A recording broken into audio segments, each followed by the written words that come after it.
Hello दोस्तों, नहर्स world में आपका स्वागत है। आज हम गोट मूवी पर एक्सप्लेनेशन करेंगे। ये 2026 में रिलीज हुई थी। तो और देर न करते हुए चलिए सीधे वीडियो की ओर बढ़ते हैं। कहानी की शुरुआत में हम विल नाम के एक जो दुनिया के सबसे अच्छे बास्केटबॉल खिलाड़ी जेट फिल्मोर का पोस्टर देखकर बहुत खुश था। जब उसकी मां लुइस आई तो उसके चेहरे पर कुछ अलग भाव थे, क्योंकि वो हर दिन की तरह सिर्फ पोस्टर देखने नहीं गई थी। आज वे फाइनल मैच देखने जा रहे थे। लुइसा ने 2 टिकट खरीदे। फिर वे दोनों स्टेडियम में घुस गए और विल अपने पसंदीदा बास्केटबॉल खिलाड़ी जेट फिल्मोर को मैदान में उतरते देखकर बहुत खुश हुआ। उसने अपनी मां से कहा कि एक दिन वो भी उनकी तरह एक महान खिलाड़ी बनेगा। फिर उस घटना को 10 साल बीत गए। विल बड़ा हो गया है और अपने बचपन के सपने को पूरा करने के लिए हर दिन कड़ी मेहनत करता है, लेकिन उसकी जिंदगी पहले जितनी आसान नहीं रही। वो काम के लिए बाहर जाता है। वो एक लोकल स्टोर पर फूड डिलीवरी बॉय का काम करता है। जब वो रेस्टोरेंट पहुंचा तो गेम की न्यूज चल रही थी, कैसे खिलाड़ियों की एक नई पीढ़ी जेट फिल्मोर को हरा रही है, जिससे जो लोग इतने लंबे समय से रॉयल थ्रोज टीम को सपोर्ट कर रहे थे उनका मन बदल गया। फिर वील अपनी डिलीवरी देने जाता है जो उसका दोस्त है, और वे भी उसी खबर के बारे में बात कर रहे थे। मैग्मा टीम का नया player Pierce Royal Throws team के खिलाफ स्कोर कर रहा है। वो वील बास्केटबॉल की प्रैक्टिस ऐसे कर रहा था जैसे उसे कोई फर्क ही ना पड़े। फिर शाम को बाकी सबके आने से पहले उसने प्रैक्टिस की। इतने सालों में वो इसमें काफी अच्छा हो गया है। जैसे ही वो एक बढ़िया शॉट मारने वाला होता है, एक भालू आता है और उसका शॉट रोक देता है और उसे भगा देता है, ये कहते हुए कि ये गेम छोटे जानवरों के लिए नहीं बना होना चाहिए। फिर वे सब खेलना शुरू कर देते हैं और वेल को जाना पड़ता है। हम जेट फिल्मोर को देखते हैं और वे गेम हार जाते हैं, जिससे जेट बहुत निराश हो जाता है। फिर वो अपने टीम ओनर से कहता है कि उसकी टीम के दूसरे प्लेयर्स उसके जितने स्किल्ड नहीं हैं और ई स्पोर्ट्स प्लेयर पूरा बदमाश है और उन्हें सब कुछ जल्दी ठीक करने की ज़रूरत है, वरना वे कुछ नहीं कर पाएंगे। जब वेल घर लौटता है तो उसका मकान मालिक पोको उससे किराया मांगता है। उसने महीनों से अपना किराया नहीं दिया है। वो उससे कहता है कि एक दिन वो उसे चुका देगा। पोको उसके सपने के बारे में जानकर उसे असली दुनिया में ले जाने के लिए कहता है। जैसा कि उम्मीद थी, अगर गोट बास्केटबॉल नहीं खेलता तो उसका सपना कभी पूरा नहीं होगा। वो रात में ठीक से सो नहीं पाता, जेट्स के पोस्टर को घूरता रहता है। अगले दिन वो खरीदे हुए लिमिटेड एडिशन जूते बेचकर कुछ पैसे कमाता है।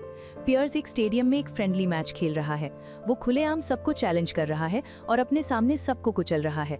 कोई भी उसे बर्दाश्त नहीं कर सकता, जिससे रॉयल थ्रोन के सभी फैंस चौंक जाते हैं। फिर वील आगे आता है और पियर्स को चैलेंज करता है। पियर्स उसका मजाक उड़ाते हुए कहता है, तुम एक बकरी हो, तुम बास्केटबॉल नहीं खेल सकते। वील पीछे हटने वालों में से नहीं था। उसने किराए के लिए बचाए पैसे इन्वेस्ट किए और ऑडियंस ने चीयर किया। पियर्स ने चैलेंज स्वीकार कर लिया। उसने उससे कहा कि पहला 3 पॉइंटर जीतेगा। उसने उसे गेम शुरू करने दिया, लेकिन हैरानी की बात है, उसने अंदाजा लगाया और बॉल पियर्स के चेहरे पर मार दी।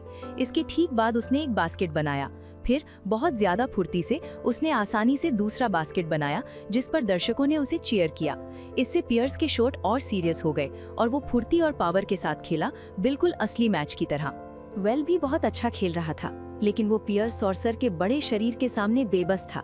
फिर पियर लगातार 3 बास्केट बनाता है और वेल को वादे के मुताबिक उसे पैसे देने पड़ते हैं, और पियर पैसे मजे में उड़ा देता है। फिर उसके दोस्त उसे भरोसा दिलाते हैं और उसने जो पहले 2 बास्केट बनाए वे कमाल के थे, और उसके दोस्त उसका वीडियो बनाते हैं। अगले दिन जब वेल काम पर जा रहा होता है तो वो देखता है कि हर कोई उसे अजीब तरह से देख रहा है। वे उसका मजाक नहीं उड़ा रहे हैं, बल्कि उसकी हिम्मत बढ़ा रहे हैं। जब वो अपने रेस्टोरेंट पहुंचता है तो उसे बाहर एक बहुत ही लग्जरी कार खड़ी दिखती है। फ्लोरा, जो रॉयल थ्रोज टीम की मालिक है, उससे मिलने आती है और पूछती है कि क्या उसे पता है कि वो कितना वायरल हो गया है। वो उसे बताती है कि उसकी टीम में एक रोस्टर स्पॉट खाली है और वो चाहती है कि वेल उसके लिए खेले। उसकी टीम अभी गिरावट में है, इसलिए उसे अपनी टीम को लीग में टॉप पर वापस ले जाने के लिए एक नए स्टार की जरूरत है। और जिस तरह से उसने पियर सॉर्सर को चैलेंज किया, उसे लगता है कि वेल में वो पैशन है। फिर फ्लोरा वहीं कॉन्ट्रैक्ट साइन कर देती है। वो उसे निकालती है और उससे कहती है, सच कहूँ तो ये जेट फिल्मोर का आइडिया था, मेरा नहीं। वेल और उसके सभी दोस्त बहुत खुश हैं। जेट फिल्मोर शाम की न्यूज़ देख रहा था। न्यूज़ उनकी टीम के बारे में थी, जिसमें कहा गया था कि उन्होंने एक नए मेंबर। जेट ये देखकर चौंक गया। पहले एक गोरिल्ला, फिर एक मगरमच्छ। वो तुरंत फ्लोरा के पास जाता है और पूछता है कि क्या हो रहा है। हमें पता चलता है कि जेट फिल्मोर ने उसे वेल को अपनी टीम में लाने का आइडिया नहीं दिया था। फ्लोरा कहती है कि उसने उसे साइन किया था और अपने साथ ले आई थी। वो पास में एक कुर्सी पर बैठी थी। जेड उससे कहता है कि उसे एक अच्छा प्लेयर चाहिए था। फिर वो गुस्से में वेल की तरफ बढ़ता है, लेकिन फ्लोरा उसे रोक लेती है। जेड जो पहले से ही इस सब से परेशान था, उसे खुद भी ये पता नहीं था। वो विल से कहता है कि वो उसका बहुत बड़ा फैन है और सालों से इस पल का इंतजार कर रहा था। फिर वे एक प्रेस कॉन्फ्रेंस करते हैं और मीडिया बार बार यही सवाल पूछती है, उनकी टीम नीचे जा रही है तो उन्होंने इस सिचुएशन में एक बेहतरीन प्लेयर को क्यों लिया? लेकिन इसका क्या मतलब है? जेड मीडिया को बताता है कि वैल उस पोजीशन पर खेलने के लिए काफी अच्छा है और उन्होंने उसे बहुत सोच समझकर चुना है।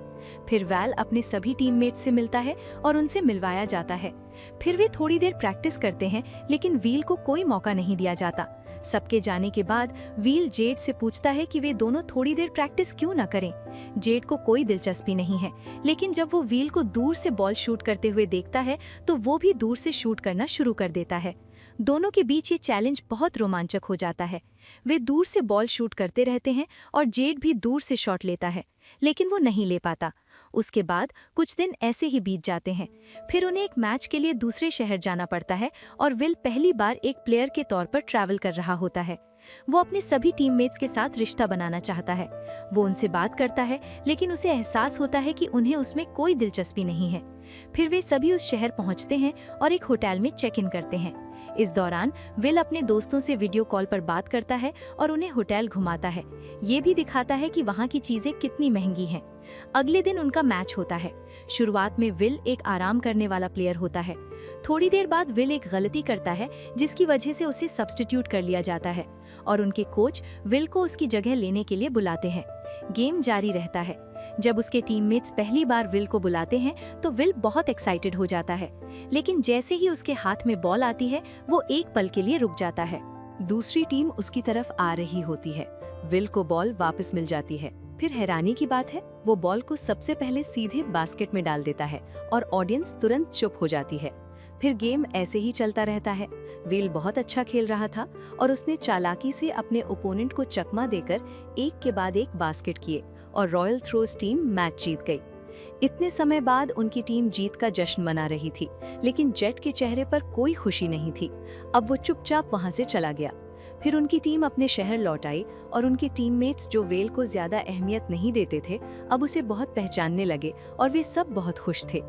इस समय जब वेल उनसे पूछता है कि जेट उनके साथ जश्न क्यों नहीं मना रहा है, तो उनकी टीम के सभी मेंबर्स कहते हैं कि वो एक अच्छा प्लेयर है, लेकिन अपनी कामयाबी से उसे बहुत घमंड हो गया है। गेम के दौरान वो उन्हें ज्यादा अहमियत नहीं देता, जैसे वो अकेले ही खेलेगा और उनकी टीम को जिता देगा। हैरानी की बात है कि जेट उनकी बात सुन लेता है। फिर फ्लोरा अपनी टीम को बताती है कि वो अपनी टीम के लिए एक नया प्रोमो रिलीज करेगी और उसकी शूटिंग शुरू होने वाली है। इस प्रोमो में सिर्फ जेट फिल्मौर ही नहीं, बल्कि वो सभी होंगे। उनका प्रोमो शूट होता है और आखिर में जेट को कहना होता है कि वो अपनी कप्तानी वेल की नई पीढ़ी को सौंप रहा है, लेकिन जेट ये कह नहीं पाता। वे कई टेक लेते हैं, लेकिन जेट ये नहीं कह पाता। बार बार टेक लेने से उसके टीम के साथी परेशान हो जाते हैं, जिससे जेट पर दबाव पड़ता है। प्रोड्यूसर भी उससे कहते हैं कि ये सिर्फ प्रोमो के लिए है। जेट कहता है कि वो अब तक का सबसे अच्छा खिलाड़ी है और कोई उसकी जगह नहीं ले सकता और उसने टीम को इतनी ऊंचाइयों तक पहुंचाया है। उसकी गलती की वजह से विल को मौका मिला और सब उसकी सारी मेहनत भूल गए। वो निराश होकर जाने लगता है।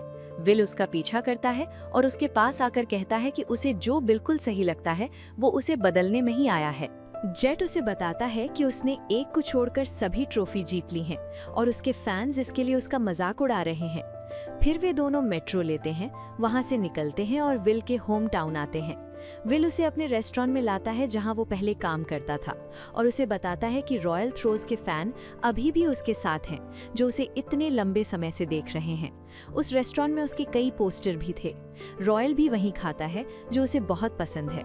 विल उसे बताता है कि भले ही वो रॉयल थ्रोज टीम को जोर शोर से सपोर्ट नहीं करता, लेकिन वो दिल से हमेशा उनके साथ है। वो उसे अपनी माँ के बारे में बताता है कि वो कैसे बीमार थी और कैसे वो उसे बास्केटबॉल खेलते हुए देखना चाहती थी, भले ही वो एक अनाड़ी इंसान था। थोड़ी देर बात करने के बाद जेट चला जाता है। इस बीच पियर सोर्स लाइव स्ट्रीमिंग कर रहा था और रॉयल थ्रोज टीम के बारे में बहुत बुरी बातें कह रहा था। ये देखकर जेट को बहुत गुस्सा आया और उसने अपने ऑफिशियल अकाउंट से कमेंट करके उसे डांटा। कहा कि वे अगले मैच में मिलेंगे, ये देखने के लिए कि कौन ज्यादा काबिल है। अगले दिन जेट अपनी टीम के पास आया और उनसे कहा कि उसने कभी अपने आसपास के लोगों की तारीफ नहीं की। उसने उनसे माफ़ी मांगी और बाकी सब की तरह उसने अपने कोच को वो दिया जिसका उसके कोच को इंतज़ार था। फिर उसके कोच ने अपनी टीम के सभी सदस्यों को अच्छी सीख दी। उन्होंने इस बात पर काम किया कि वे किसमें अच्छे हैं, वे क्या कर सकते हैं और उनमें क्या कमी है। जेट की सबसे बड़ी प्रॉब्लम ये थी कि वो किसी को पास नहीं देता था। वो इस बात पर भी काम कर रहा है। पहले तो वो किसी को पास देने में हिचकिचाता था, लेकिन धीरे धीरे उसने अपने टीममेट्स को बॉल पास करना शुरू कर दिया। वो विल को पियरे का सामना करने की ट्रेनिंग देता है। फिर उनकी टीम पूरी तरह तैयार हो जाती है। फिर उनकी टीम कुछ मैच खेलती है जहां रॉयल थ्रोज अच्छा स्कोर करते हैं और सेमीफाइनल में पहुंच जाते हैं। फिर एक दिन फ्लोरा आती है और उन्हें बड़ी खबर देती है, उसने टीम बेच दी है। उस टूर्नामेंट के बाद उनकी टीम पैंटन सिटी चली जाएगी और ये उन पर होगा कि वे उनके साथ क्या करते हैं। विल उनकी बातचीत सुन लेता है। वो जेट से कहता है कि उसे अपनी बाकी टीम को इस बारे में बताना चाहिए, लेकिन जेट कहता है कि अगर उसने ऐसा किया तो वे पूरी तरह से बिखर जाएंगे, इसलिए वो उन्हें कुछ नहीं बता सकता। फिर उनका सेमीफाइनल मैच शुरू होता है और हैरानी की बात है कि इस बार जेट निराश हो जाता है और बहुत ज्यादा अग्रेसिव होकर खेलता है, जिससे वे पॉइंट्स गवा देते हैं। ब्रेक के दौरान विल जेट से कहता है कि उसे अपने टीममेट्स को बताना चाहिए, लेकिन जेट मना कर देता है। विल खुद उन्हें ये खबर देता है, जिससे लॉकर रूम में सन्नाटा छा जाता है। जेट कहता है कि अब इनमें से कोई भी बात जरूरी नहीं है, उन्हें किसी भी कीमत पर टूर्नामेंट जीतना है। फिर वे गेम में वापस आते हैं, ये महसूस करते हुए कि ये जेट के लिए चैंपियनशिप जीतने का आखिरी मौका है। वो अपनी ही टीम के खिलाफ भी बहुत ज्यादा अग्रेसिव होकर खेलता रहता है। एक पल के लिए पास को भूलकर जब बॉल व्हील के पास आती है तो वो स्कोर करने ही वाला होता है। जेट उससे बॉल छीन लेता है और बास्केट करके अपनी टीम को फाइनल में भेज देता है। जब जेट लॉकर रूम में वापस आता है तो उसकी टीम में कोई भी सेलिब्रेट नहीं कर रहा होता है। वे सब वहां निराश बैठे होते हैं और ये खबर कि उनकी टीम बिक गई है उन पर भारी पड़ रही होती है। उन्हें नहीं पता कि उनकी टीम के लिए उनके क्या प्लान है। व्हील भी अपने होमटाउन वापस चला गया और उसके दोस्त उससे कह रहे थे कि उसे फाइनल की तैयारी करनी चाहिए क्योंकि उनका अपोनेंट बहुत मजबूत है। थोड़ी देर बाद जेट को शायद अपनी गलती का एहसास हुआ कि वो अपने टीममेट्स के बिना मैच नहीं जीत सकता। वो विल के पास आया और माफी मांगी और कहा कि वो बहुत टूट गया था क्योंकि उसे टीम खोने का डर था। पहले तो विल ने उसकी बात नहीं सुनी क्योंकि वो किसी से भी सीधे माफी मांग लेता, लेकिन वो जानता था कि जेट ऐसा ही है, बहुत बदतमीज और घमंडी। फिर वे दोनों अपनी टीम के दूसरे मेंबर्स के पास गए और जेट ने उनसे माफी मांगी। वे मान गए और रॉयल थ्रोज टीम फिर से तैयार थी और फाइनल में उनके सामने मैग्मा टीम थी। फिर गेम शुरू हुआ और दोनों टीमों ने बहुत अच्छा खेला और जैसे ही मैग्मा टीम ने स्कोर किया, रॉयल थ्रोज टीम ने भी स्कोर करना शुरू कर दिया। चूंकि ये फाइनल मैच था, इसलिए कोई भी किसी को एक पल के लिए भी मौका नहीं दे रहा था। जेट गर्दन में चोट लगने के कारण घायल हो गया था और डॉक्टर ने आकर उसे बताया कि जेट को आराम करना होगा क्योंकि वो खेलना जारी नहीं रख पाएगा। फिर विल ने अपनी टीम से कहा कि उन्हें जेट के लिए ये मैच जीतना होगा। फिर गेम फिर से शुरू हुआ और दोनों टीमें एक दूसरे को कड़ी टक्कर दे रही थीं, लेकिन पियरे सूस की टीम का स्कोर उनसे आगे था। इसी बीच रॉयल थ्रोज टीम के राइनो ने गलती से अपने विरोधी को धक्का दे दिया, जिससे उसे फाउल हो गया और वो गेम से बाहर हो गया। उनकी टीम में कोई और मजबूत खिलाड़ी नहीं था, इसलिए जेट हमेशा की तरह गेम में आ गया। फिर गेम फिर से शुरू हुआ और आखिर में रॉयल थ्रोज टीम को एक स्कोर की जरूरत थी। पियरे सूस और व्हील दोनों बास्केट के सामने एक दूसरे के आमने सामने थे और जेट को बॉल व्हील को पास करनी थी। पियरे भी कह रहा था, अब तुम क्या करोगे क्योंकि तुम्हें मेरे बीच से होकर जाना है। लेकिन तभी हैरानी की बात है कि जेट ने दूर से बॉल बास्केट में फेंकी और क्योंकि टाइम खत्म हो गया था, बॉल बास्केट में चली गई।